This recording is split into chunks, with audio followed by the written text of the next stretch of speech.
Okay, ladies, we're back. So today we've already finished our conversation on proto-oncogenes and tumor suppressor genes. We started mutations in the last video, and now we're going to do just one more thing with mutations and see how far we get, and if we get to tumors and treatment of cancer. We did not get to those in the last video. Okay, so first, I want to talk about mutations and disease, genetic mutations and disease.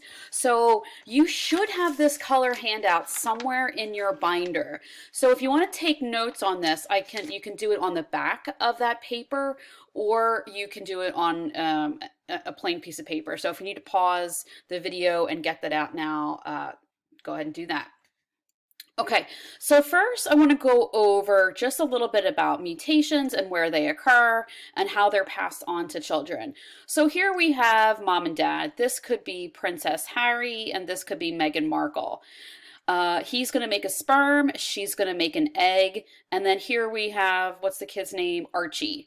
You don't need to know what a zygote is or a blastocyst or an embryo or anything, but a sperm and an egg combine and that made baby Archie. So Archie was an embryo and now Archie is growing up and he's not yet an adult. Okay, so where do mutations happen and when? So these parents obviously had cells that had chromosomes and they passed them on to their child because they made a sperm and an egg cell, and now they combined, and so that baby Archie has chromosomes from his parents. So where mutations happen, if they happen in the parents or if they happen when the child is being developed, or if they occur in the body of that person as an adult, that affects if the mutation is going to get passed on to the next generation. Okay, so here is Archie, and let's pretend baby Archie grew up and now he is going to make a sperm cell. I know this looks like an egg right here, but let's just pretend it's a sperm. So his future wife and him are going to make a zygote. That's just a fertilized egg. And what you see here is the ultimate fate of those mutations. Okay, or sorry, the ultimate fate of those cells. So all of these purple cells are going to result in what we call somatic cells, in body cells. So you remember som means body in Latin. And so all of these are body cells. They become like lung cells or skin cells or intestinal cells or eyeball cells. But then contrast that to these yellow cells down here. These yellow cells are going to give rise to Archie's sperm cells in the future. So these is what we call the germline. These germline cells give rise to future sperm or eggs. And since Archie's a boy, he is going to make sperm. So where these mutations happen matters for where a mutation happens, if it can lead to cancer. Okay, so let's just give an example of an inherited mutation. So cystic fibrosis or sickle cell anemia is an example of an inherited mutation, or it could be retinoblastoma that we saw in the news alert videos. So when you have an inherited mutation, you have it because your parents gave it to you. So all the cells are going to have it. And of course, you could pass that on to your offspring, depending on what your husband or wife's set of chromosomes and set of genes are. Let's do another example.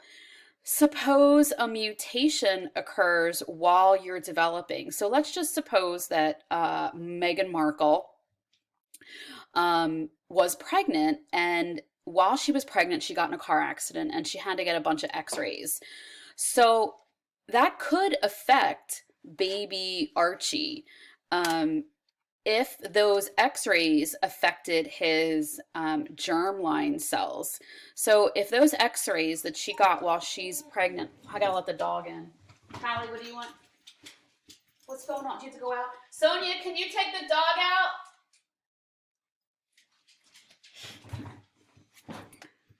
And so if his germline cells had a mutation, he could pass that mutation on to his offspring.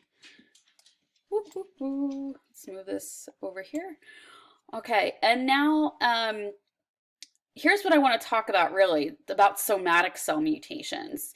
So let's suppose this is Archie again, and you can see the red area here. This is where he exposed himself to ultraviolet radiation. Maybe he got a lot of tanning, and he gets skin cancer.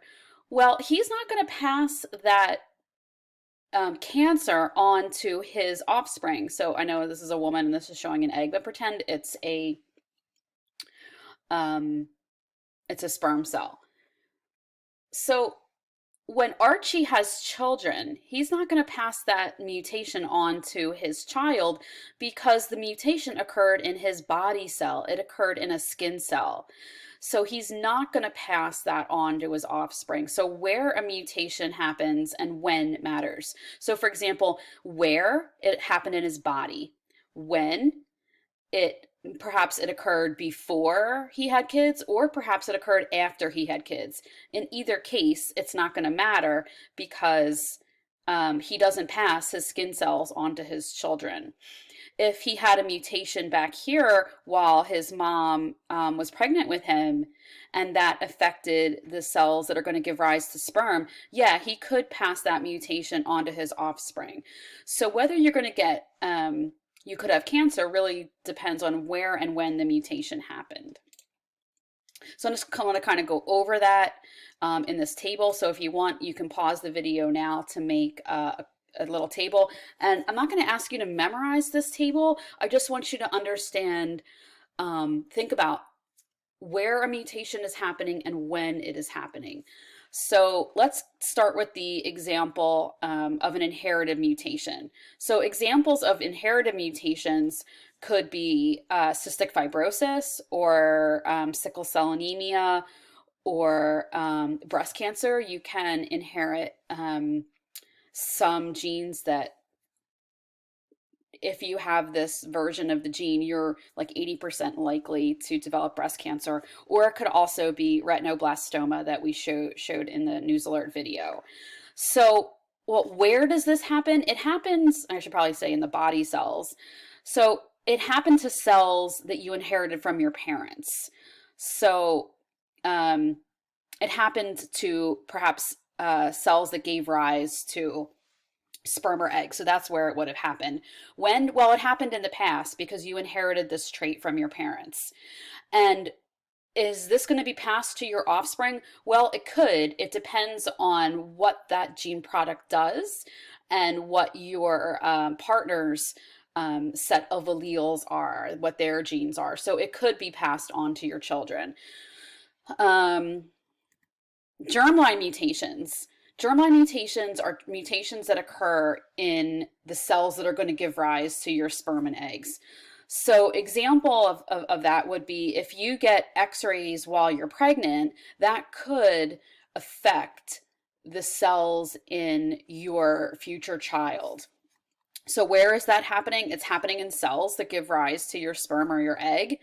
When is it happening? Well, it's happening early in your embryonic development when you're still in your mother's uterus. We call that in utero.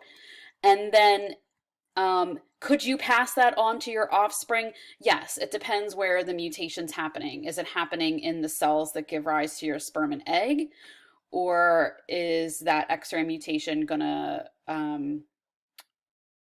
cause you to have perhaps something wrong with your heart? You don't pass your heart onto your offspring, so in that case, it wouldn't be. But if it occurs in cells that give rise to sperm or egg, yes, it will be passed on to your offspring. If this is the one I'm really interested in down here, again, this is the same information that I showed you on the last slide.